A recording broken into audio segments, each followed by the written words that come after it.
All right, everybody, welcome to Live from My Drum Room. My guest today is Grammy Award winning drummer, singer, songwriter, and multi instrumentalist, the great Tommy Taylor. I've been a huge fan of Tommy's since I first heard his exquisite drumming on Christopher Cross's debut record in 1980. And today we'll talk about that, as well as his work with guitar legend Eric Johnson and more.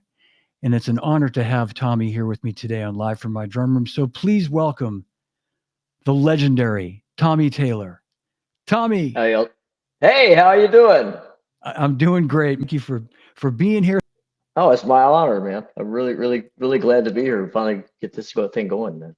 Great. Yeah, thank you. And I want to say congratulations on just an incredible career.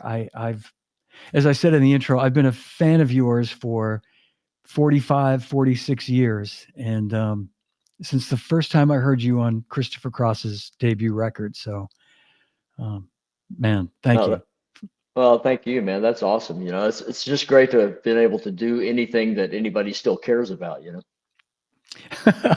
Well, yeah. And, talking about that music, you and I had a great conversation recently, and not surprisingly, the music is so timeless. It's incredible that almost 50 years later, we're talking about it. It's as popular as it was then. Thanks to like yacht rock radio and that whole sort of Sure. genre. And kind of, I think I know the answer to this question, but did you guys have any even idea that the music would be so timeless that You know, we were really trying to do something unique. We had aspirations to be in a certain tier, and it was a band situation. Christopher Cross was a band, and we were working as a band. I mean, Chris wrote and sang all the songs, but we had a bar that we really aspired to. But we were aware of the fact of how difficult it is to really get anywhere. I mean, you think it's hard to get anywhere today. I mean, at least you can just put your record out. But in those days, you had to go through all kinds of force fields and things to get uh, into a situation where you could release your music. And, we were just hoping that maybe we'd sell enough records where they'd let us do another one. We didn't think we were going to blow up quite that big. We thought we were great, but everybody thinks they're great or they wouldn't be doing it. So we were just in there yeah. trying to make a record, that we hoped would sell enough copies that Warner would give us a chance to do a second record. Yeah, isn't that I know I've read some interviews with you where you've kind of said that and that makes perfect sense. It's a very humble approach. You were looking at it like, like this is going to be the first record, and then we're going to keep doing this, and we're going to keep writing songs and talking about that first record. So you guys were a working band, um, playing gigs and playing all that music every night. Well, actually, the guys when I joined the band were a house band at a nightclub in an apartment complex in South Houston. They played 6 nights a week there, and it was covers. Basically just doing the stuff of the day. Bob Seger and Eagles and disco stuff, and you know, I knew the drummer that played with them. He was a good friend of mine, actually. I didn't know he was playing with them. I'd kind of lost touch with him, and I was asked to join the group. Basically to do an audition to join the group by cutting a new set of original demos for them. And but they were going to make a move to Austin from Houston because the the cover scene up here was a little bit stronger, and they wouldn't be just dead end sitting in the same room night after night. We played, so we became a kind of a casuals phenomenon. We played a lot of fraternities and sorority parties. Austin has a real big. That's kind of was the basis for the Austin music scene in those days. You would play the clubs during the week, and then you'd get the big paying party gigs on the weekend, and then that branched out. Yeah. Our manager slash booking agent was pretty prominent with some of the people that he partnered with. So we played all over the Southwest. We were one of the highest paid cover bands in the Southwest and one of the most in demand. And we had a pretty incredible repertoire because Chris could sing anything. I mean, we could do anything. I would sing a fourth of the material. actually a third of the material. Andy and Rob, the keyboard and bass player, would sing a third of the material, and then Chris would sing a third of the material. But we could cover anything from Barbra Streisand to the Beatles to Bob Seger to Foreigner to whatever, you know. So, and we did really good renditions, very accurate renditions. We were a stickler for that. So we didn't really play the original music except at showcase dates, you know, Yeah. and Yep. those would be completely separate and they'd be announced as such. And even though we wouldn't be able to fill a full night in those days in Austin, you would play a full 9 to 2 set. You know, you wouldn't, it wasn't multiple bands on one evening, it was one band. And so we'd have to augment those gigs with cover material, but we wouldn't do the same kind of covers we would do, say, at a fraternity party necessarily. Right. Except for one thing, the guys were big Beach Boys fans, and we had a pretty strong Beach Boy medley that we do, and so we would include that sometimes. It was one of Billy Gibbons' favorite things. He loved our Beach Boys melodies medley, so he would drive up from Houston just to see us do that. But yeah, that's kind of how it was. We weren't really playing Chris's music too much. We'd do like maybe one showcase gig every couple of months or something for a while. Yeah. Yep. It's and what made you? I mean, I think I know the answer, but at a point, you guys all sort of realized that you had to go to you if you were going to do this, you had to go to the next level and write your own material. And did Well, did that? Actually, I mean, I was 19 when Tim Neese, our manager, contacted me. I was real friendly with one of his other groups, a band from Fort Worth called Texas, did a lot of original material, and they'd been in major label bands already. They were looking for a new deal. And their drummer, Gary Ozer, was really, really important to me and a mentor figure. And he kind of really got me into the Sonar drums and smaller drums tuned really deep and mic'd from the bottom and all that kind of thing. But so I had mentioned to Tim, I realized that Texas was kind of Gary's group. He was kind of the business head of that. And, I mean, I didn't want to replace Gary by any means, but I was looking for something, that was going to go to the next level because the guys I was playing with were great musicians, but they were kind of dead end copy and they were looking at college and getting a day gig and all that kind of thing. They weren't quite in the same serious. I didn't have any other options. so, so I got a call from Tim one day to come in and get just for a meeting. I didn't really understand what he was getting at, and he had asked me about another group that he managed if I wanted to, be involved with them, and it was kind of a lateral move. I'd have to move to another town. I was living at home for free with my parents. I'd have to get a job. I'd have to get an apartment. It's just like, why would I want to do that? I'm not going to be. It's no gain. They're great Yeah. guys and Yeah. great group, and I like them. But so I was about to leave, and he said, "Hey, I want you to hear something." And I was like, "Okay," I'll sat back down, and he put the Christopher Cross demo tape in, and he played me a song. I was like, "Wow, I thought it was a record." I Wow. just said, "Well, Yeah. that's incredible, man. Where can I get that?" So that's a band I manage in Houston called Christopher Cross. I was like, "You manage them?" Wow. I mean, I'd known Tim for a number of years. I mean, he was a drummer too, and I was like, "Wow, if you manage them, you're a whole lot cooler than I thought you were." Even And though do you, he was doing great with Texas and stuff, but yeah. yeah. Yeah. Do you remember what song that was, Tommy? That first demo that you heard? It was a song that's never been released. It was a song called "Just My Luck," and Okay. it was a situation where it's like, you know, the band, Chris had been he was in an original band, that did all original material in the late '60s called Flash. They opened for Led Zeppelin, so Yeah. it's Yep. kind of like original music was not new. I mean, they knew that's what they were striving for. Chris was the guy. I mean, he wrote the songs. He had the voice. He wrote the songs. So Andy and Rob had been with Chris off and on since '69. So, it was a kind of an established thing. They'd been shopping tapes for years and being rejected. I mean, they had files of formal rejections from all the labels. So it wasn't a thing was like, okay, all of a sudden we need to do this. It's like they were already doing it when I got in. My first Yeah. Yeah. foray into that was to record 4 songs, new original demos with them for a chance to audition to be in the band, and 3 of those ended up being on the record. Yeah, and what were those? What were those songs? What were the The three the that? first song I ever played with them was "Ride Like the Wind," and then we cut "Sailing," and we cut another song called "The Light Is On" that's on the record. Those in the first set of demos that I Mm, did with them. yeah, and when you like of course, "Ride Like the Wind" and "Sailing" are just mega hits. Did you were the drum parts because you were coming in and did were they already sort of created by someone before you, or did you?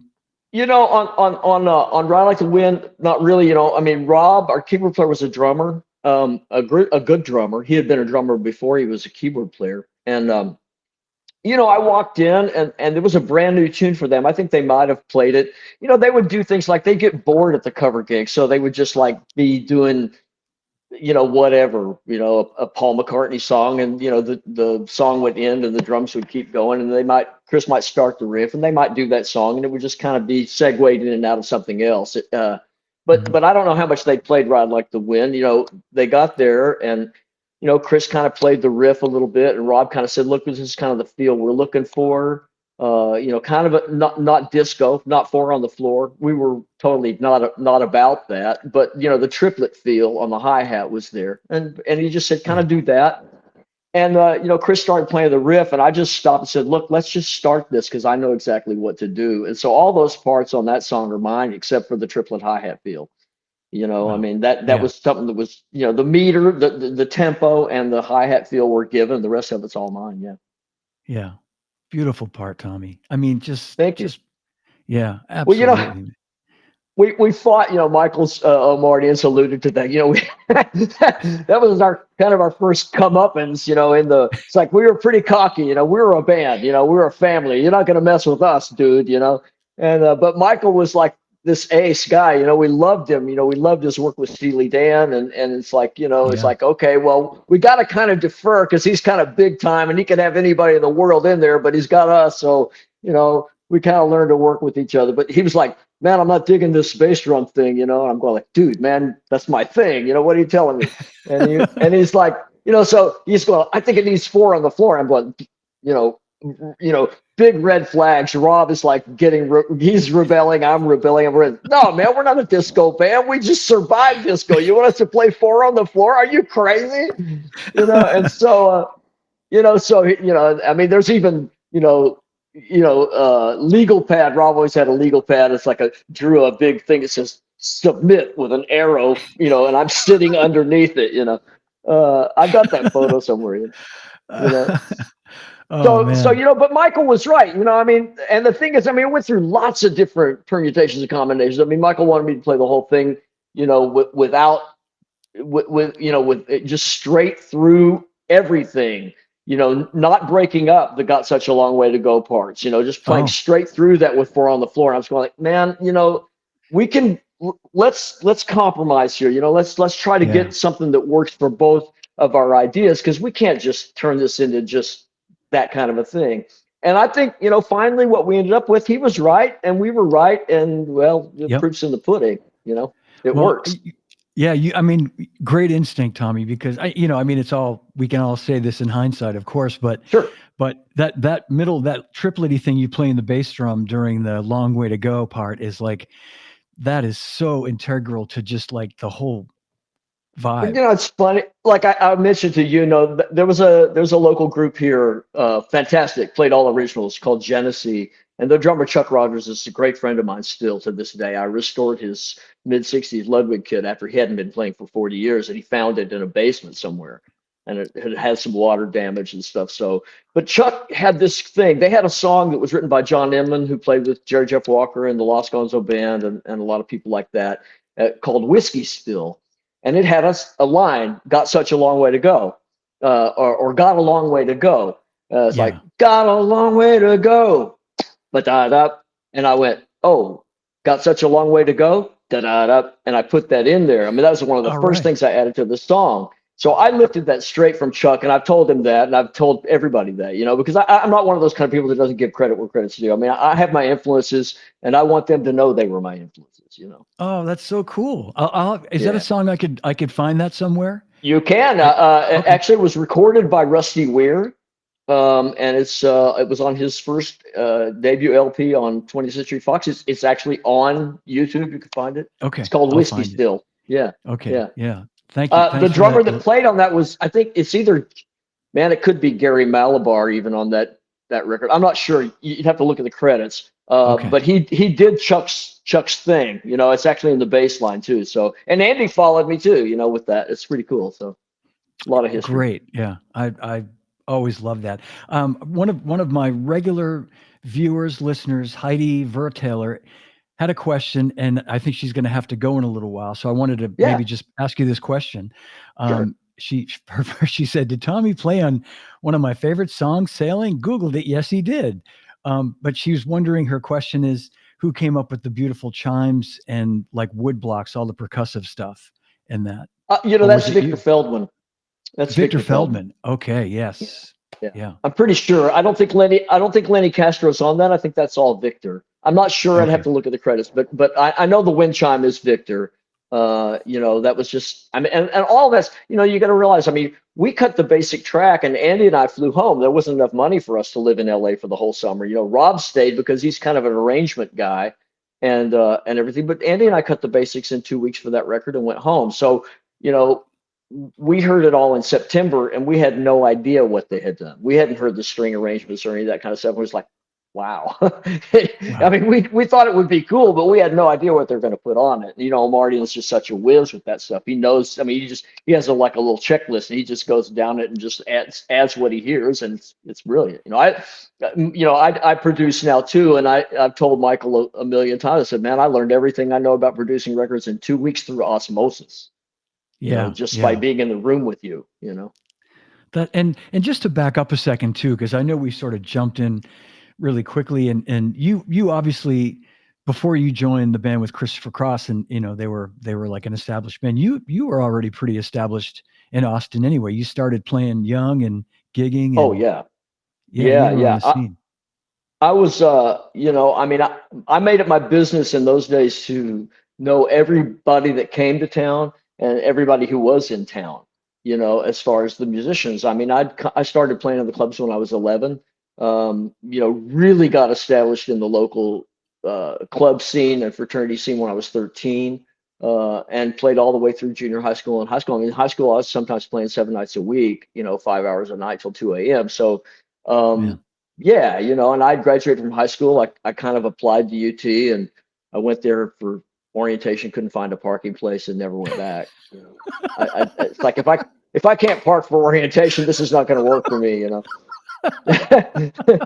It's much to my father's chagrin. Yeah, so I, Yeah, yeah. he basically said, "Look, we'll pay for your college. You got a year to figure it out." I mean, if you haven't started in a year, we're going to keep the money.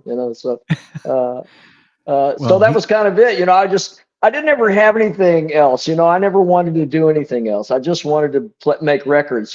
I was a big, since I was, before I could even think about playing, I loved 45 RPM records. That's all I wanted to do. I just loved it. I mhm. wanted to be a DJ before I started playing. It's just like, I love records. I want to make those. So, that's just kind of how it panned out. But yeah, no, I'd been playing for a long time. I already been playing. I was 19 when I did that first demo session, about to be 20, and I've been playing professionally almost half my life already. So Yeah, yeah, no kidding, and that explains a lot as to why when a couple of years later you guys went in to make that record, you were playing with such maturity, even at 22 or 21 or yeah, 22. well, thank you. I mean, I look back on it, it's like I have no idea how any of that happened. I mean, I feel like I was so green, but I had I had my influences. I had good time. Um, Gary Ozier, like I had mentioned, this guy was like the most amazing drummer. And he wasn't a chops monster, although he could play a lot of Mhm. stuff. But he, man, I mean, he was the simplest player ever. I mean, he could play, like, they played a lot. They played 300 dates a year in clubs, and they played a lot of really cool covers, and they played a lot of originals. But they might go for 30, 40 minutes in a set, and the drums would never stop. They Mhm. just segued Mhm. song after song after song. And Gary might go for 2 or 3 songs and never play a fill. I Yeah. mean, he's not going to do anything unnecessary. And it's like if it warranted a fill or a crash, he would do that, But if it didn't, Yeah. I mean, kind of like you listen to Al Jackson on the Al Green records. I mean, it's Yeah. just Yeah. and that's all it is. And so I just listened to Gary and was going like, when I first saw him play, I thought this guy is just really like, man, I mean, when's he going to do something?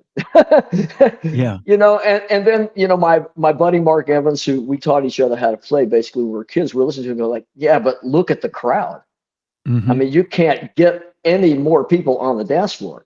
Everybody loves this band. Why Yeah. is that? Yeah. Well, that's because the drums have this thing. And Gary had that thing, man. It's like, okay, I want to be like that guy, you know? Well, you got that thing too, Tommy. You got like Thank you. I think really the first thing that grabbed me about your playing. I was 19 years old when I first heard you with Christopher Cross, and and at that age, a lot of us are, we're kind of razzle dazzled by a lot of Oh, chops and yeah. but you're honestly, and I've told you this, when I first connected with you years ago, I didn't realize it was you until later on that was you on that song, and I just remember that the I won't even say simplicity. It's the feel. It's your feel that just it grabbed me. It was just and the way the music just I don't know, man. It's what's so important about being a drummer is you illustrate it in those Well, songs. thank you. It's like, I mean, Ringo kind of, is the archetype for that. I mean, he basically said, if the singer stops, I'll play a fill. If he's going to Hmm. come back in, I'll crash a cymbal. I mean, it's like it's really for me. I never. I mean, sure. I mean, I grew up and I remember the first day I was turned on to Cream and the Jimi Hendrix Experience on the same day at a guitar lesson. And it's like Man. my I went to my guitar lesson and my teacher said, we're not going to do guitar today. I want you to listen to these two records. He just got them from California, because in Texas in those days it took months for us to hear about anything. And he said he played a little bit of Are You Experienced. I was just going, well, I don't even understand what's happening. I mean, I have to revisit that later in the afternoon. My head just blew up. Yeah. Like, what is that? I look at the picture on the back. I'm looking at these guys going like, wow, far out. Yeah. So then Yeah. he said, I want you to listen to this drummer, and he played Toad for me, off Fresh Cream, and it was like, okay, okay. Because I was an aspiring drummer at the time. I was playing both guitar and drums, and I just went, okay, yeah, now this is the real deal. Because before that, nobody had ever played anything on drums that was important in rock music. And Ginger Baker would hate us for saying it was rock, but I mean, Yeah. You it's like I mean, I get it. I mean, it's like I mean, I stated that on a thing the other day. It's like you know you know six Marshall stacks, psychedelic clothes. Everybody's got an afro, and Ginger Baker's got a drum set with more drums than anybody's ever seen and more cymbals than anybody's ever seen. It's not exactly saying jazz to me. Mhm. It's Yeah. rock, and and Yeah. and Yeah. and you know. And Cream played rock songs, and their studio records are definitely rock. They were appealing to a rock crowd. But I mean, it for me. I mean, he's the first person that made drums important other than being in the band. So I aspired to that. I had an altar to Ginger Baker when I was a kid. I loved the guy. I loved his playing, and Mitch Mitchell too. Those are probably two of the biggest influences on me early on. Um, Sure. Yeah. but it's like um, I got over that. It's like, okay, well, but who's on the radio making these commercials? I mean, rarely would you hear a Hendrix song or a Cream song on an AM radio that was going to sell millions and millions of copies. And I just got into songs. That was kind of what I was doing. So that's kind of how I tailored my playing. What's going to serve the song? And I guess I'm just lucky. I always listen to songs, and my playing just evolved that way to where I understood subliminally what was right to play. Yeah. Yeah. Well said. And a little later on, we're going to get into a little something else that you played on that certainly demonstrates that you got a lot more going on than Thank just you. yeah. I mean, that's the great thing about you is like, you play these beautiful just sublime, beautiful parts, and then you play with Eric Johnson and it's just like, holy shit, lights out, you know, rock and Like, roll, or blues yeah, rock or yeah. yeah. I was just trying to do what he wanted.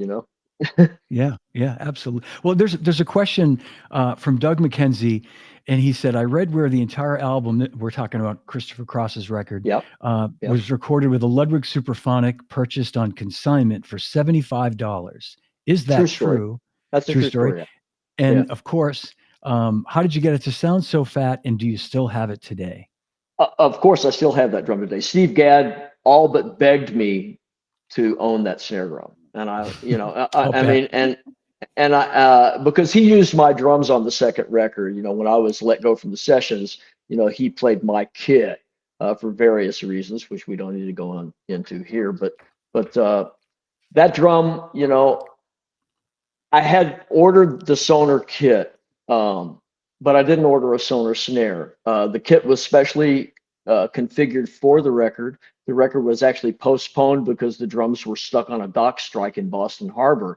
Wow. But I didn't have a snare. I had been using our Rob's, our keyboard player snare drum, and you know, he had a Sound King 6.5 by 14 brass Slingerland, which was a good sounding drum, but I wanted mine. I have an identity thing. It's like I need my sound. I want my thing. Sure. And so I was working at Straight Music in Austin, and I went into work one morning, and there was that drum. It's a '66 aluminum shell 402, and it was pitted, and it was kind of funky. And I looked at it and went, "That's it."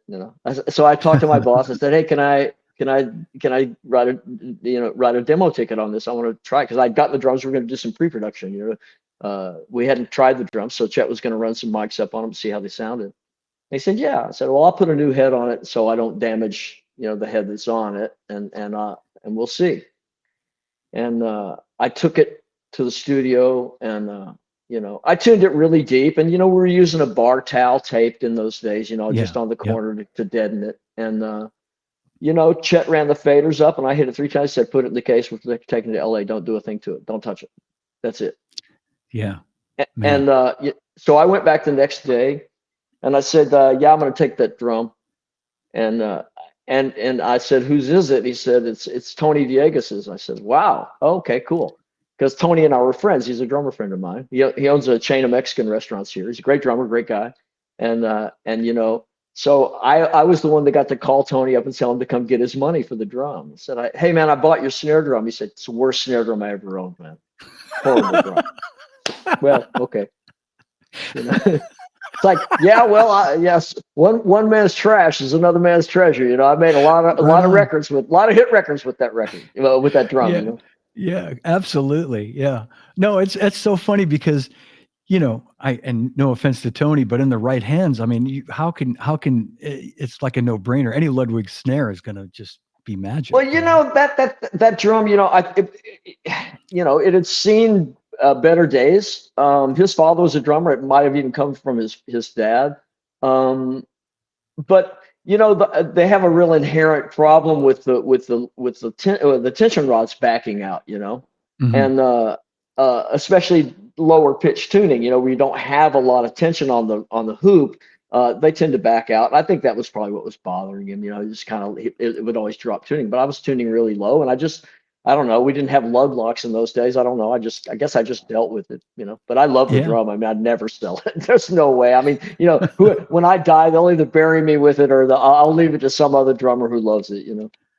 That's great. What a great story. And just to back up another second and Yeah. like talking about when you mentioned like the strings on Sailing, for example, was that a song you guys were playing live before you were like had you been out gigging it to sort of get it? Yeah, yeah. I mean, when we did the showcase gig, we would play that song, and I'll be real honest with you, man. And anybody would back me on this. It's not uncommon knowledge. Nope, it was just another one of Chris's songs. It Yeah. was a ballad. I wasn't a ballad. Those guys were more into ballads. They were older than me. I mean, Andy's 10 years older than I am. Chris is 6 years older than I am. Rob is 8 or 9 years older than I was. I mean, I was a kid. Those guys were already Yeah. seasoned, and I was into rock, man. I mean, I was into Bad Company and Free and Savoy Brown and English progressive rock stuff like that. And but we had some common ground. Procol Harum was one of Rob's favorite groups, and I loved Procol Harum, and that's kind of one. We had little places where we connected, which is how I kind of got in the group. Because it's like I knew things that they were into, and I was into them too, even though I was much younger. And so sailing, it was a yawner, man. Nobody really I mean, we would play it, but it wouldn't get smatterings of it. It wasn't like people would come up, oh my God, sailing, that's just the greatest thing we've ever heard. We got to hear it again. It was like Ride Like the Wind was the one. We would end the Yeah. night with Ride Like the Wind, and it would be like, Madison Square Garden, And Christy and I used to joke, like, ooh, that Ride Like the Wind, And and it's like we would like joke about it because we knew it was a hit. I told Chris I had heard their demo, and he walked in and they played that, and we played through it one time. I said, that's the most incredible thing I've ever heard in my life. That is going to be a number one record. I told him that the first day I met those guys. And but Sailing, nah, would have never bet. We thought Warner Bros. Was trying to kill us. We had made such headway with Ride Like the Wind. And Mo Austin comes and says, we're going to release Sailing as the second single. Like, you're trying to kill our career, bro. Why would you do that? It's like, I mean, Chris really at that point, we have Ride Like the Wind. So Chris is kind of cocky and feeling his oats. He's going like, no, man, you can't do that. He says, well, I run the label and I'm going to call the shots. You can say whatever you want, but I'm releasing Sailing. It's like, oh my God, we're dead. We wanted I Really Don't Know Anymore to be the next single because it was obviously, but there were some conflicts with I mean, Michael McDonald was everywhere in those days, and we couldn't lead with a brand new act with two singles with him on it doing background vocals. So we always called I Really Don't Know Anymore the greatest number one single that was never a number one single because it's still one of the strongest tunes on the record. But Sailing, Yeah, nah, absolutely. we would have bet everything against that. Wow. Well, the song really speaks to me, and I think it speaks to a lot of people. But I totally understand what you're saying, though. I mean, Ride Like the Wind is just it kind of has it all. It's Well, I think, the thing is that Sailing worked. It was just absolutely perfect at the time. And the promotion of it was brilliant. I mean, Russ Thyret at Warner was just an amazing promotion guy. I love the guy. I don't know if he's still out there or not, but he was just absolutely incredible. So, I mean, you know, promotion campaigns are interesting. So they decided to release Sailing. So Warner Brothers bought 20 Hobie Cat catamaran sailboats and put the Flamingo Christopher Cross logo on the sails and gave them away at radio. wow, man. So they're out Those, there somewhere, I guess. So I mean, yeah, they did a lot of things like that, and you know, like I said, Sailing was never a song I was really that fond of, but I think that there's a cosmic thing that happens. I've even noticed it with my songs. The more people listen to them and the more people like them, it changes the actual song. It makes it something more than it was. And Sailing has just had so much attention put on it and so much enjoyment that it sounds different to me than it did then. yeah, And yeah, I really believe that to be true in the hyper uh, cosmic world. I just think that things change. And I mean, what can I say? I mean, I'll tell a quick story. I was in a studio situation in LA doing a record in the late '90s, and it was a kind of a dodgy situation from a business standpoint uh, that kind of reared its head ugly in an ugly way at the last minute, and the sessions were kind of complicated because of that. And there was a point where we just kind of had to shut down and take a break. Everybody had to take a breather because there was too much pressure from the business side weighing on the performance. So like at the end of the day, I'm going to make a great record no matter what the business is. But the assistant engineer is this guy, Roby Banerjee. He was working at Ocean Way there. And, we were a blues band from Texas, and mhm. not, I mean, nothing really significant, just another session for him. And I mentioned something about the way the drums were getting mic'd up and everything. I mentioned, something about the way we had done the Christopher Cross record. And he like stopped and did a double take and went, you mean like Sailing Christopher Cross? I said, yeah, I played on that record. He went, oh wow. I instantly had a different kind of credibility level, and it's like this. I don't go around with a flag. Yeah, yeah. But he said, well, wow, man, that's like my favorite record. I said, well, it's been a good one. I'm glad you liked that. So we're having a meltdown in the studio, and I'm needing some time by myself. And he says, hey, can I bother you for a minute? I went, "Oh, okay, that's a little bit difficult, but sure, yeah. What's on your mind?" He said, do you know Lee DiCarlo? I went, a name sounds familiar. He said, he was the engineer on John Lennon's Double Fantasy record. Okay, yeah, right. I've read the name. Sure. He said, well, I was working with him the other day. I said, oh, well, that's awesome. And he said, we were working on this track, and I told him, I said, it reminds me of Sailing by Christopher Cross. And Roby said Lee just pulled the faders down, rolled the chair back, and leaned back in the office chair, put his hands behind him, and said, "Man, that's just an incredible record." And Roby said, "Well, man, it's like my favorite record." And he turned to him and said, "It was John Lennon's favorite record too." No shit. Wow. So it's like I'm having a complete, lose your mind moment in the studio where Wow. we're decaying, and I'm going like, is this even going to work? And then I get this news that something I had worked on was, I mean, we're probably all in this because of John Lennon. I mean, Yeah. that's why we all were making the record in the first place, is because of what the Beatles did. That's why we wanted to do it, and to have that come full circle. I mean, the record was pretty major, and you find these things out, 20 years later, and it's just Yeah. mind blowing to me. So Oh man. it's an incredible experience. It's got a lot of negative connotations, but we'll take the good ones for today.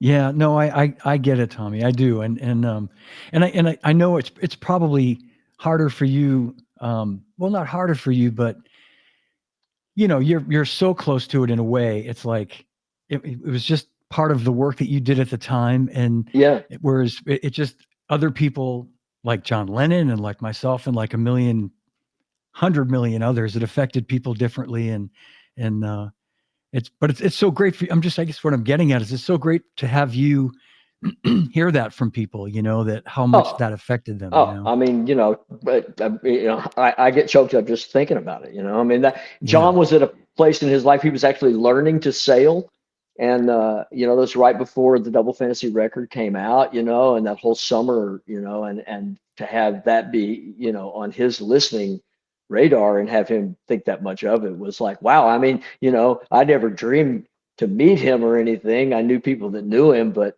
I mean, to have him listen to something, I mean, he didn't know Christopher Cross was a band, he just knew, Christopher Cross was a person that had made this record. But, I mean, for us to be heard by, that and appreciated that's otherworldly for me. I don't even know what to say. I'm just kind of That's still great. like in shock.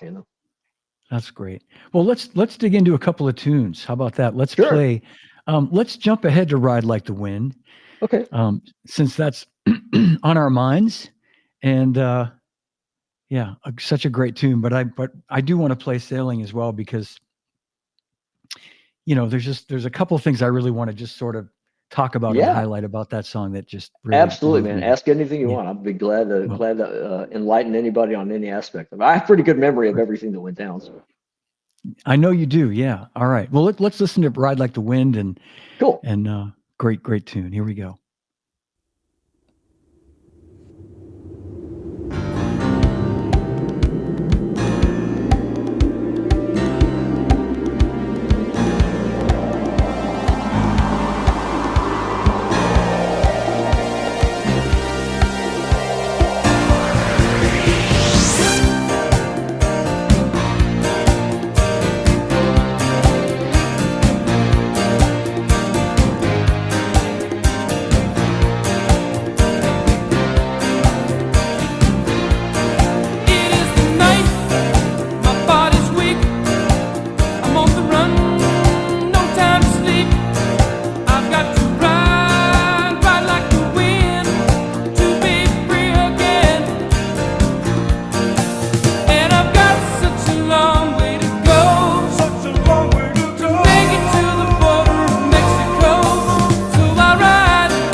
I know every drummer that has ever heard that song has played those bass drum triplets on their steering wheel when that comes on the radio. I know I would wait. I'd hear it start up. I'm like, oh man, here it is, and yeah, beautiful, just Thank beautiful you. playing, Tommy. Yeah, It's funny. I was listening back to that. Let me pull this earbud because I can hear better. Yeah, that it's great. A little thing, just explanation there. That last in the double chorus. We go to the halftime there. yeah, Uh, and that was a complete accident. We had a mistake, and I used to just when anything would fall apart at a rehearsal or in the studio, I would just go into halftime for just or go into a shuffle, right? Just to kind of just lighten things up a bit. And I did that, and Omar said, "Hey, yeah, that halftime thing, I dig that. Just do that, and then we'll come right back in and finish that." So that was like just on in the moment right there, and so I wow, started doing that. And wow, it's so dynamic now, in retrospect, it's like, wow, that makes the end, because it it gives you that absolutely. wait, stop, pause, let's get a handle on what's really going on here, and then we're going to ride like the wind. We're getting out of here. Yeah, It's yeah, and it awesome. really, I mean, it really is. It's like a metaphor, I guess, or just it really feels like you're riding like the wind, and that the way you drive the tune, man. It's like, yeah, it's great, and Thank and you. that and yeah, and that's a great little that's a great little side story to know that too. That wasn't something that when you We played had that never song rehearsed live. it that way. Yeah, Yeah. wow. But this was Um, interesting. I had to learn a lot of things in this because, like those, like the, going back into the verses. I had never. It was hard for me, and I fought it because Michael wanted me to come back in with the four on the floor, which would cause me to hit a crash cymbal without backing it with a bass drum. Bump right. bump soup, bump bump soup, right? And Yeah. it was like spastic to me. I almost could not do it. And so, in retrospect, now of course, now I would play it that way, note for note, no matter what. But some things like that were challenges. And this is the first thing I'd ever played to a metronome.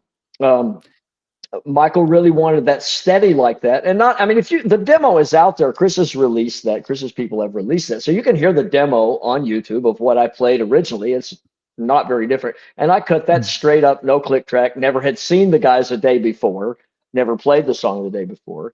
So the bass drum pattern's different, obviously, the four on the floor. But so a lot of this stuff was new to me. I mean, I'm a young guy.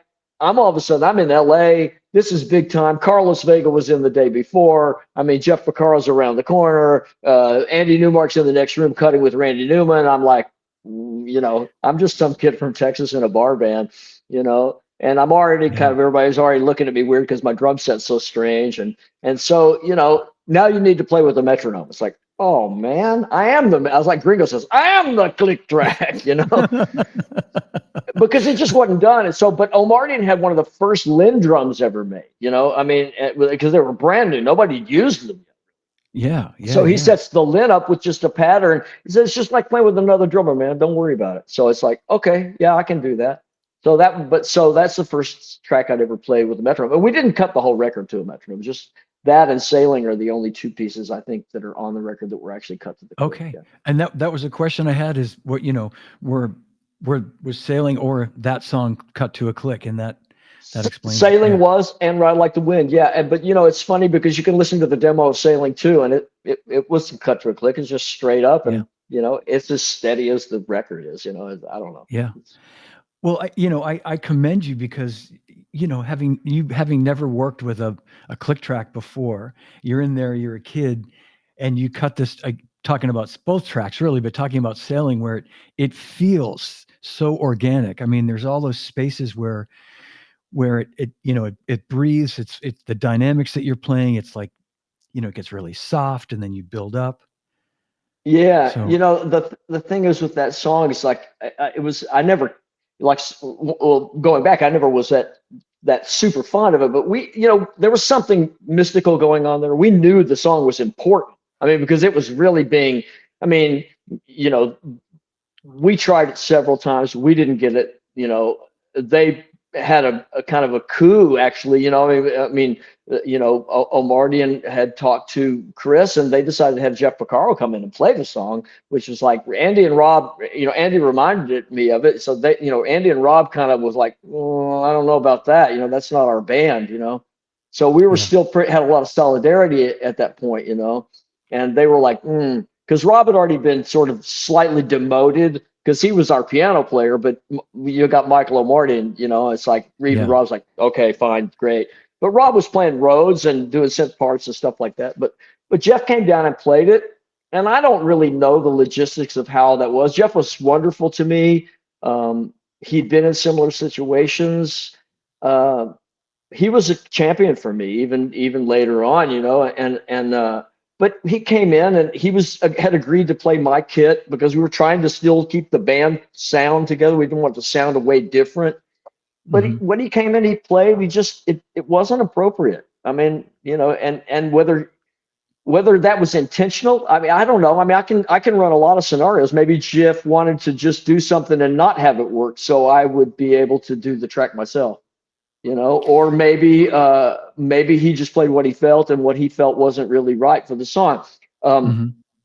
he played very heavy-handed, and on those little drums, it was choking the tone out of them pretty bad because I didn't Yeah. play very heavy-handed. I was using maple sticks, so it was really really light. And but what ended up happening was, we listened to what he did, and nobody was really that fond of it. I mean, it was good, of course. It's Jeff Porcaro. Is it going to be bad? No, the Sure. Yeah. guy never played anything bad in his life. But did it work for the song? And it just didn't. And so it came back around to me. Okay, so what are you going to do now? So, well, let's try another pass. And I basically abbreviated my part and sort of it's really this. If you listen to the demo and you listen to what we came up with, it's just like I just took some of what Jeff had done and made it a little bit more forceful, but not quite as severely heavy-handed as he did, and not quite as Hmm. fancy. Paying more attention to keeping the hypnotic groove going on that favors Chris's guitar riff, because that's what's really got the song has got that hypnotic thing that you got to meld into. And so if you do too much, you take your attention away from the hypnotic sense of the Yeah. song. Yep. So really, I took those flams from Jeff. That's really what I took. The part was already there. The ba ba ba ba that was already there, but he had played flams there. So I said, well, what if I played the flams on top of what my normal part is? And I did it, and it was like, it was like it's like somebody scored a touchdown. It's like Yeah. just everybody was just freaking out, and Chris, was very congratulatory and appreciative of me saving the track and everything. And it was a wonderful feeling because we were on the brink of falling apart as a band because of the track, and then all of a sudden we were like we won. It was Yeah. the team Yep. won at the last moment, so it's pretty cool. That's great.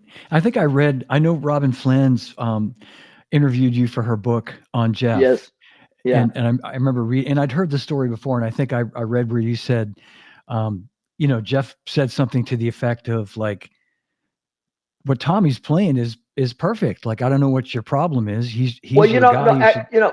well, I think this was probably during the playback for a song that Jeff actually played on called "All Right." I'm not sure. Chris told me the story, Oh, so okay. It was all right. I'm only going on what Chris said.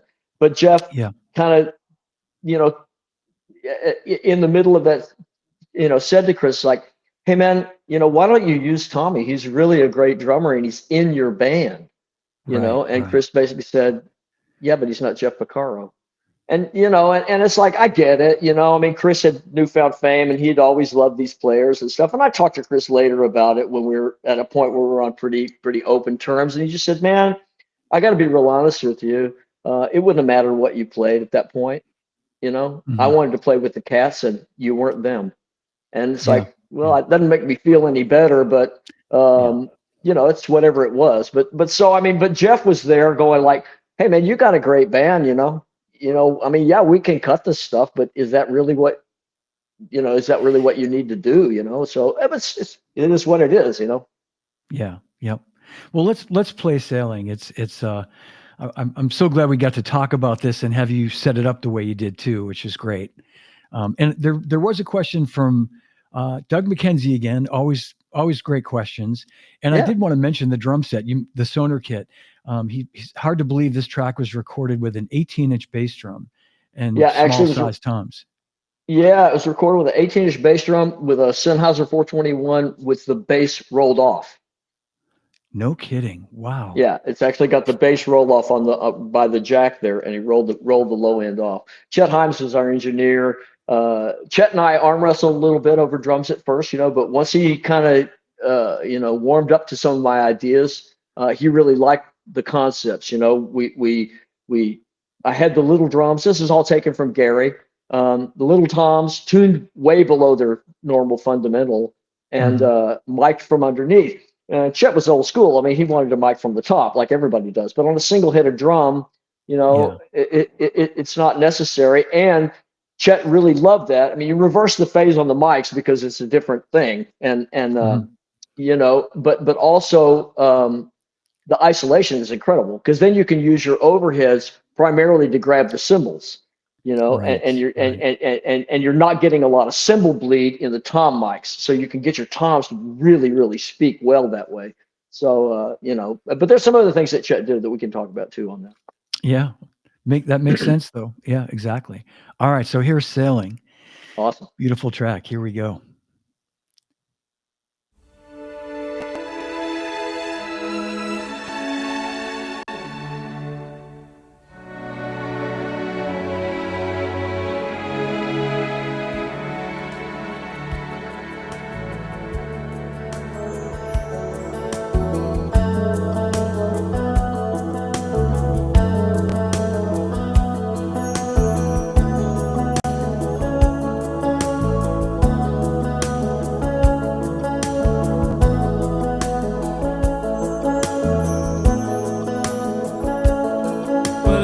Far down to paradise, at least it's not for me. And if the wind is right, you can sail away and find tranquility. Oh, the canvas can do miracles, just you wait and see. Believe me, it's not far to Never Never Land. Reason to pretend, and if the wind is right, you can find the joy of innocence again. Oh, the canvas can do miracles, just you wait and see. Believe me. Sailing takes me away to where I've always heard it.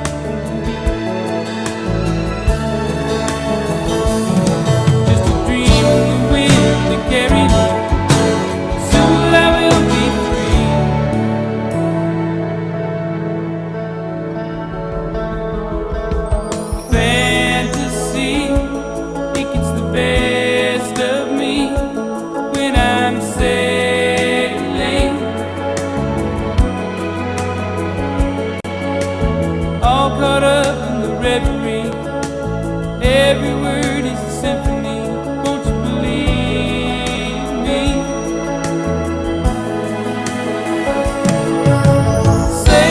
Sailing takes me away to where I've always heard it.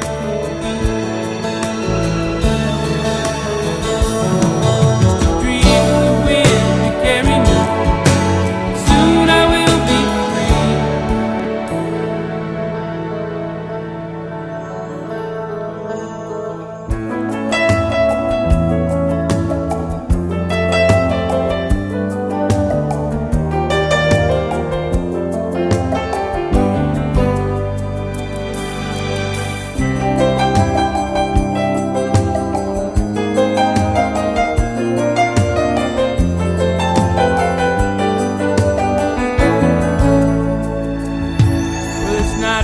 Back to Santa Cruz, at least it's not for me. And if the wind is right, you can sail away and find serenity. Oh, the canvas can do miracles. Just you wait and see, then you believe me.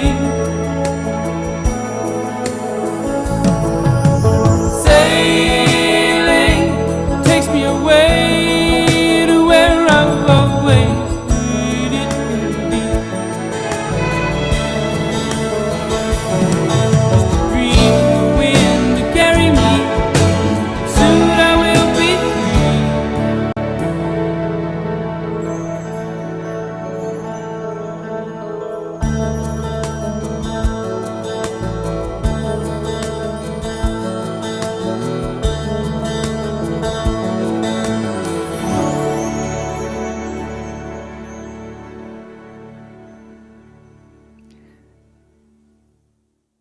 Bravo, Tommy. Man, Oh, thank you, man. Yeah, masterpiece. it's an amazing window into time. Yeah. Yeah, man, I know. And thank you for being so accommodating. You've probably talked about this song a gazillion times over the years, and I appreciate you. Man, I'm glad to have something to talk about. You know, I mean, it could be a lot worse.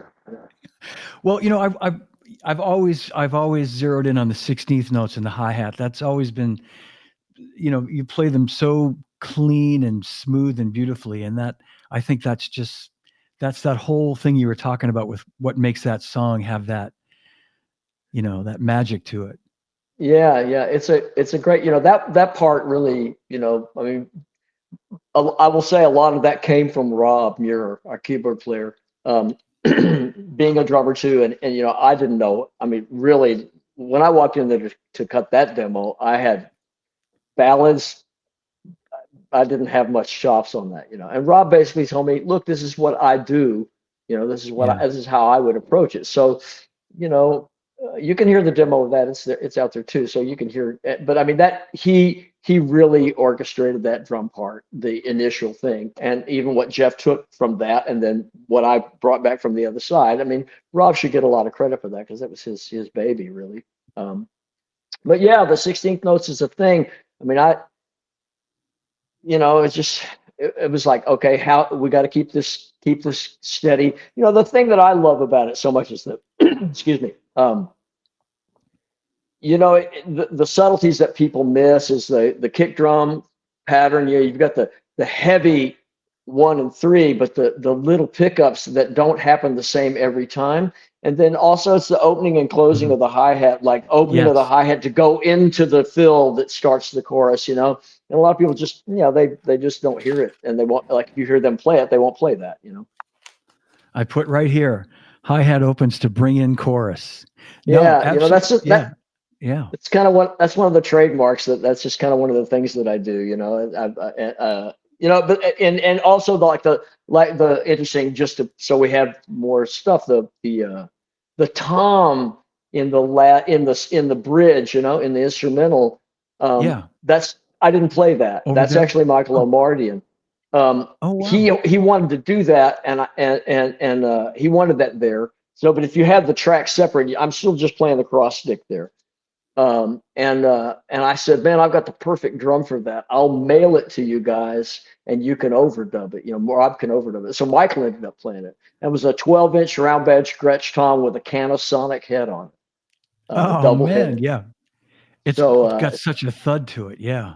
yeah, but it's interesting because they were able to tune it the same, or I did before I sent it. Somehow it's just that's a whole other story we could talk about it some other time. But it's like the tuning is exactly the same note as the other tom.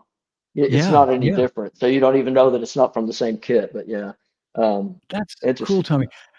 I had a note to ask you. I assumed it Yeah. was you playing it, and I was going to ask you if you overdubbed that or I wasn't sure if it was played, live in the track. I thought you Yeah, were no, it doing some wasn't. magic Michael there. Omardian played it. Michael's kind of a frustrated drummer. I've got pictures of him playing my kit. He's quite a character. Oh, He's that's awesome. that's great. I got to read a comment from I think a friend of yours goes by the name of Wade's World Music, Yeah, and Wade. Yeah, sure. Wade Wade. Johnson. Okay, Wade. Yeah, okay, Wade. Tommy and I played the same circuit back in the '70s. The moment I heard him, and he was very young, recognized his greatness.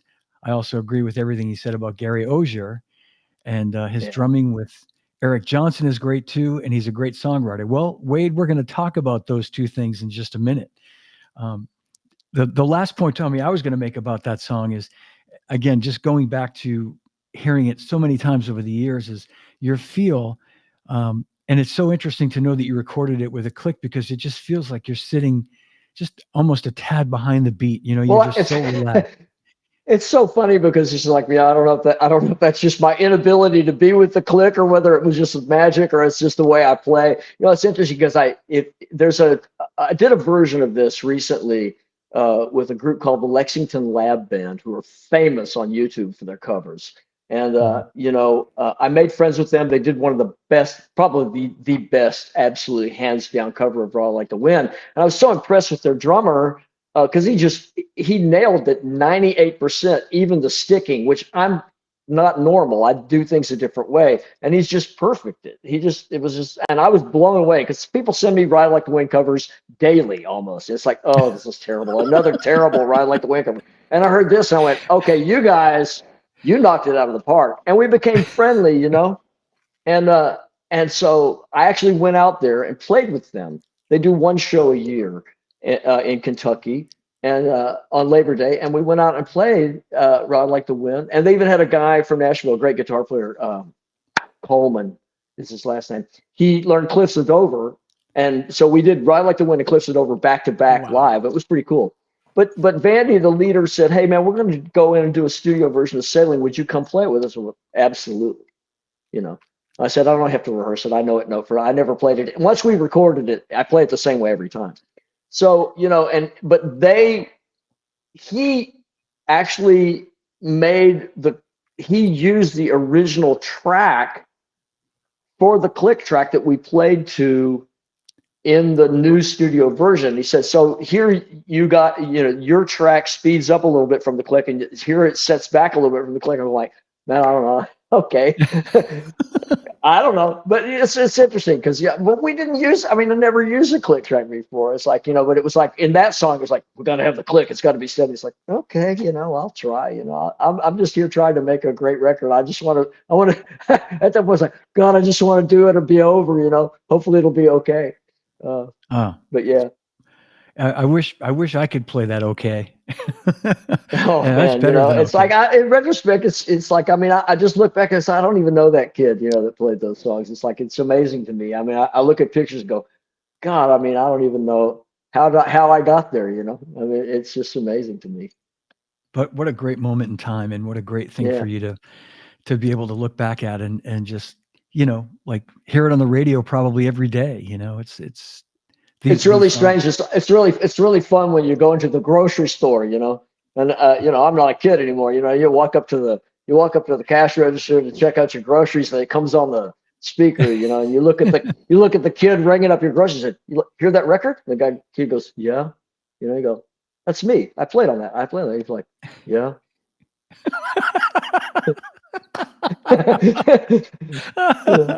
Oh man, I know. You know, like.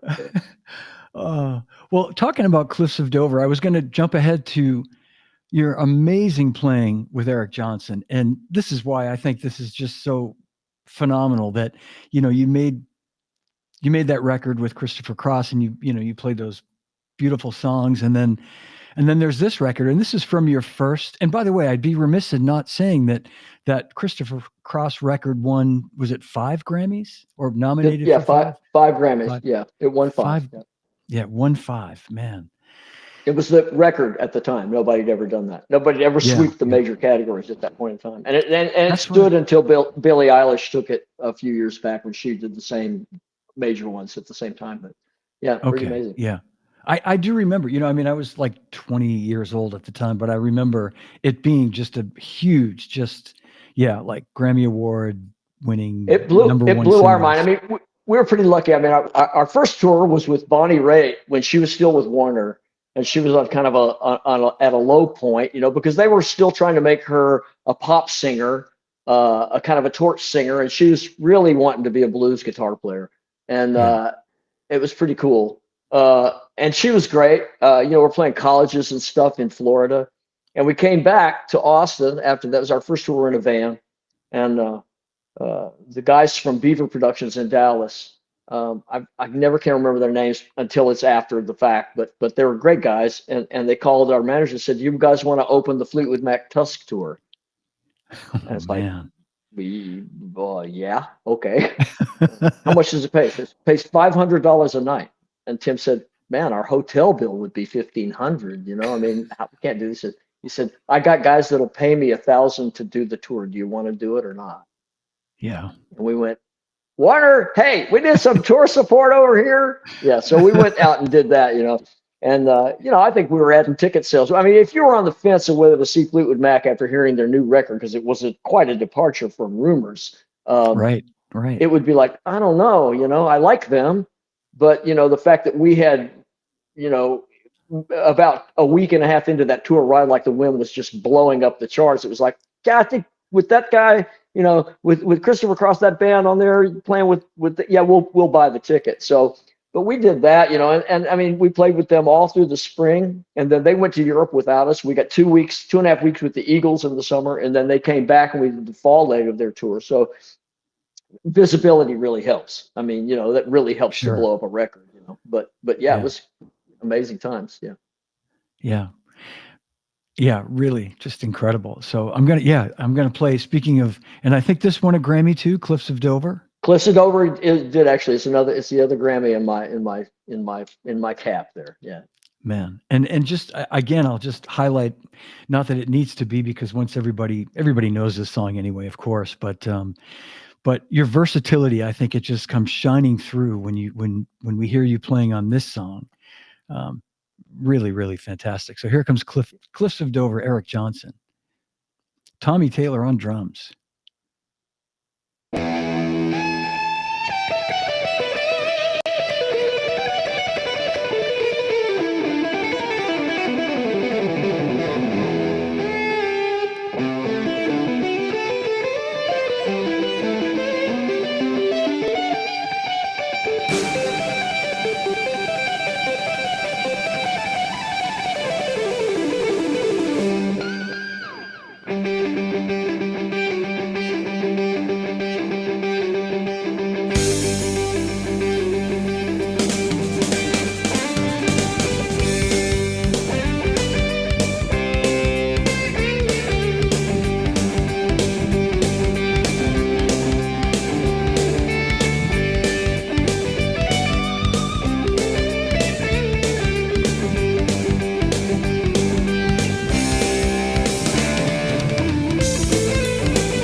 Man, that's some just electrifying drumming. Thanks.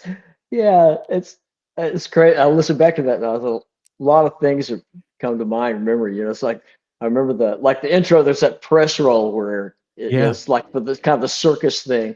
And it's what's really great when you don't have a producer or a record company involved telling you what you can and can't do.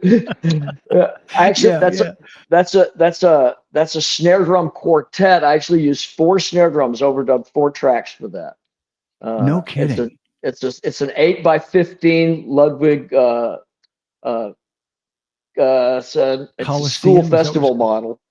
And then Okay. there's Yeah. my regular the Hitmaker, the 402 that I used on the Christopher Cross record, and then there's a 30s Ludwig Pioneer 5x14 and a 3x13 Duco Ludwig piccolo snare drum. So it's 4 drums played together. Wow. Wow. And compression and sounds like a lot of reverb Man, too, or a lot of that stuff that's the remix engineer on that's Michael Frondelli is quite famous. He's a great guy, and John Frondelli, his brother, is pretty visible. You probably know John. But Michael did a lot of processing and stuff on the drums on that record, and it's the thing of the day was to use a lot of gates and reverb and things like yeah. that. So actually on the fill that goes into the verse section, you're missing a lot of grace notes that I actually played there because you're really hearing the hard hits of the snare and not necessarily all the stuff that comes in between because it's kind of gated out a little bit, but it's cool. Yeah. Um, It was like you say, it was the time, that was yeah, that was, yep. that was the sound. I have to, break in here and give a little because I mean it's a wonderful part. And I don't want to, the feel is mine, the way I play is mine. A lot of the fills are mine, but that's a pretty complex part for an instrumental song. And I, really, I want to give some credit to the guy who actually came up with that. Eric's drummer previous to me was a guy named Steve Metter. Was an incredibly great player.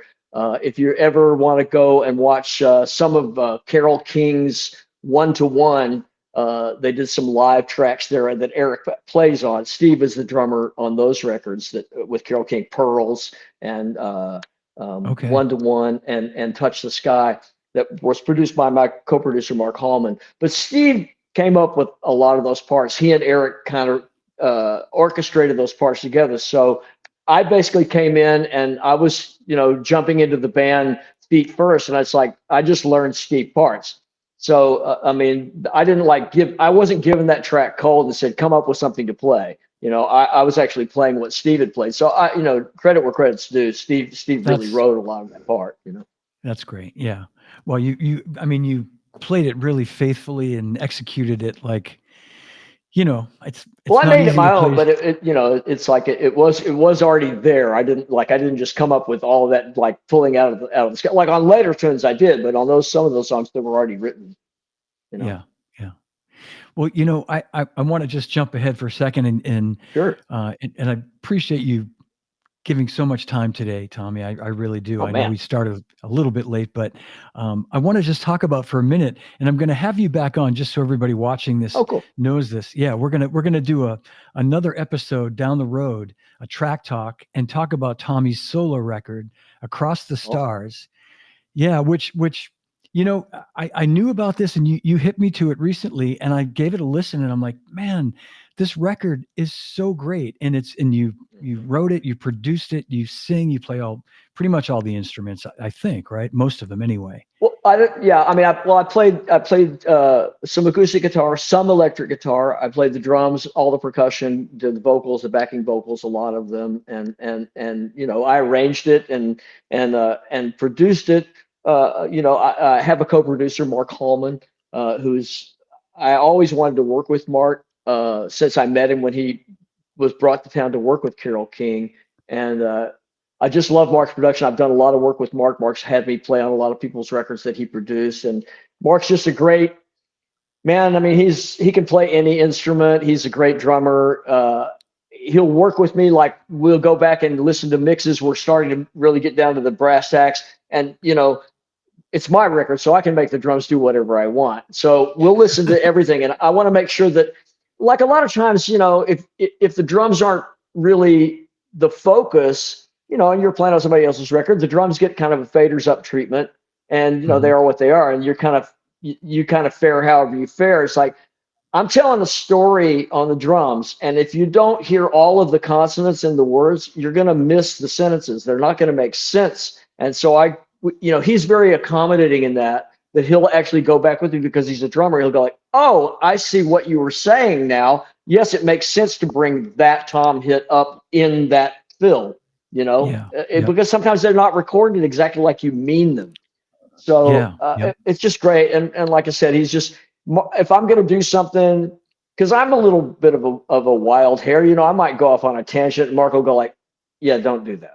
And it's like, oh, right. I mean, I defer to him, because he'll keep me from making any really stupid mistakes. I mean, I'm pretty good, but I might go a little outside, and he'll go like, yeah, that's probably not a good idea. So it's a wonderful experience.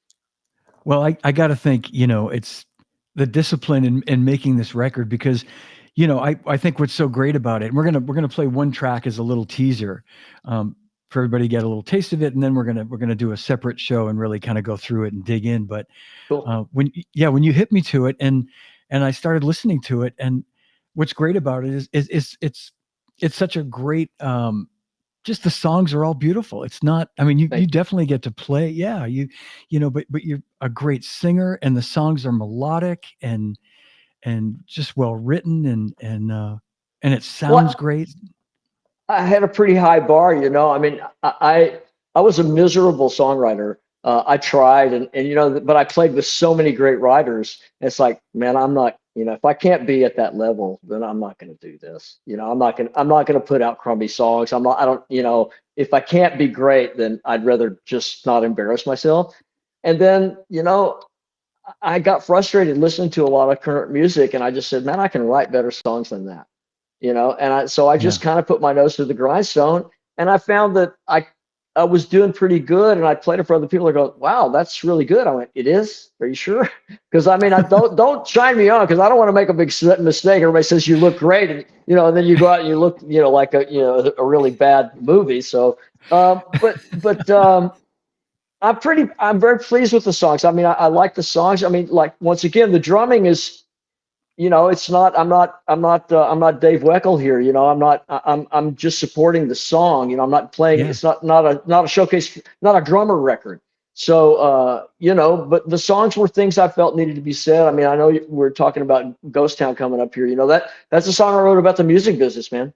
It's a metaphor for the music business. It's LA, it's a ghost town out there. It's not what it was, and people they can pretend all they want to, but it's not the same now that we don't have record companies and people buying hard copy of music. So, yeah, I get it.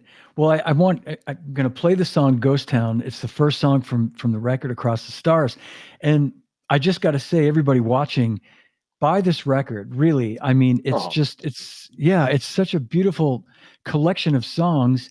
And then we'll come back in a few weeks and I'm giving everybody their homework assignment, basically. Listen to these songs. Awesome. and then join us again in a few weeks, and we'll play them and hear Tommy talk about them. But here comes Ghost Town, and this came out in 2023, Tommy, is that correct? 2023. Yeah. I held it for a long time. We had COVID came in to play and everything. I just was like, man, I was kind of pushed to release it. I really wanted to try and figure out a way to do it with more fanfare, but it's just so hard to be an independent, and I mean, I'm at the point I released it, I'm 66 years old, and, it's like record companies aren't really that interested in talking. I thought they might be, because it's a pretty cool story. I mean, I came from, all of this other past with nothing except my laurels of my drums, but I got a lot of really incredible people to play on this record, and they didn't do it because it wasn't any good, just because they were my friends. They did it because they thought it was a great project, and I thought their names are bigger than mine, and I thought, well, that should get some sort of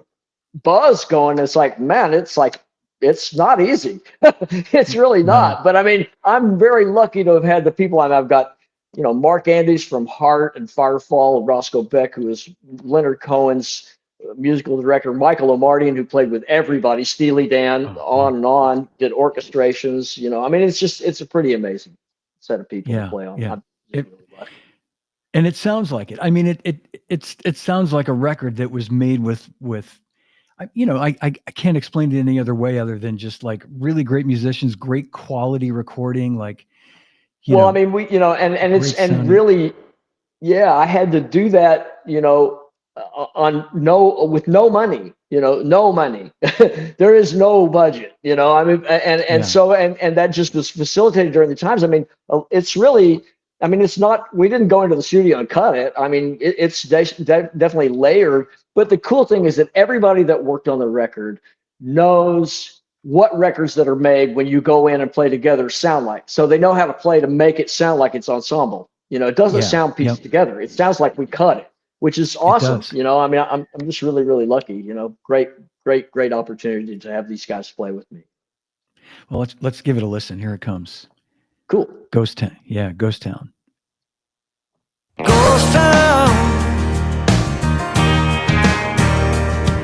It's a ghost town. See through the walls, down the empty halls of the ghost town.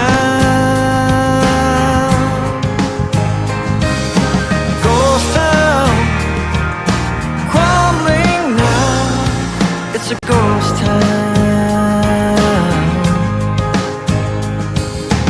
Come to terms with heartbreak. Behind we always knew a fleeting dream and sadness drops beyond the view.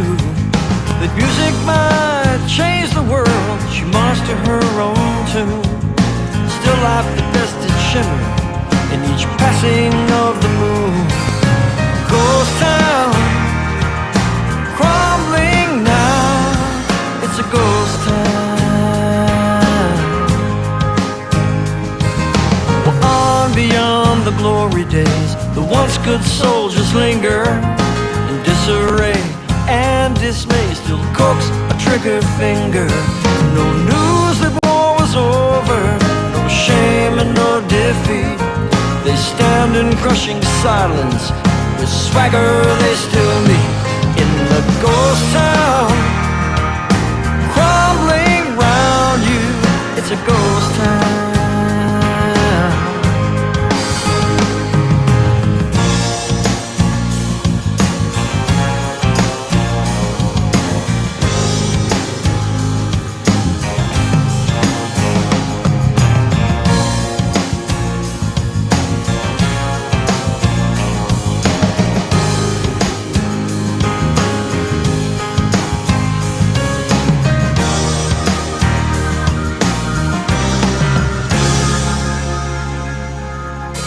History gives the reasons, all up for debate.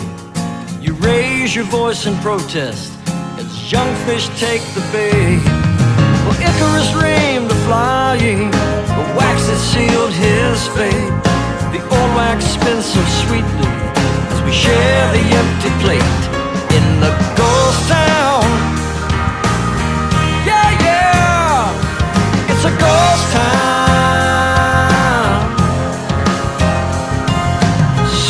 Through the walls, down the empty halls of the ghost town. Ghost town, crumbling now.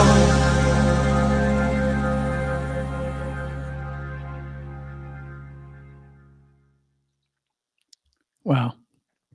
Beautiful Cool. track, Thank man. you. Great. Yeah. Those are actually the toms from the Christopher Cross kit that I played on that. I actually dug those Oh, out to play them. wow. No kidding. And Yeah, they're small. So they're small, like, yeah. I know it's the 810 the 81012 on the rack toms. I use those original Christopher Cross drums, and actually, those are actually the very microphones that were used on the Christopher Cross record. Because Mark man. Hallman owns those mics. He bought them from Chet. I've tried to, Wow. yeah, it was fun to do. Yeah, it's cool. I'm honored to have you here today with me, Tommy, and I so No, appreciate you taking the time to do this. love it, man. I'm totally jazzed to be here, man. It's just awesome. Thank you so much for having me. My pleasure. And we're gonna do this again soon. I'm gonna have you back, and we're gonna Yeah. do a track talk on Across the Stars, the whole record. And a big hand for my hero and my friend Tommy Taylor. And buy the record so when we do the track talk in a couple of weeks, you'll know it inside and out. Yeah, it's, I Listen, mean, you can get it. I mean, you can get it on my website, TommyTaylor.com, or you can find it on Apple Music or Amazon or anywhere you get stuff. You can get it there. great. I'll put all the links in the show notes for it. Yeah, Okay, cool. great. Awesome. All right. All right. Hang with me if you would, Tommy, just for a second. You We'll end the bet. stream, say goodbye. Thanks, everybody. Awesome. Thanks for watching. We'll see you soon. All right. That's my show.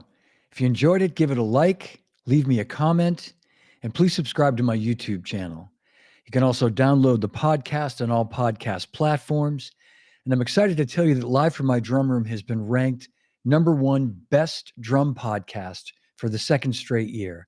So thank you all for your support. I really appreciate it. And I want to invite you to check out livefrommydrumroom.com, my website, for upcoming shows and also for information on ordering Live from My Drum Room merchandise, t-shirts and hoodies. 100% of the proceeds go toward a scholarship I've created with the Percussive Arts Society. There's also information on ordering merchandise in the show notes. And you can email or text me at livefrommydrumroom@gmail.com.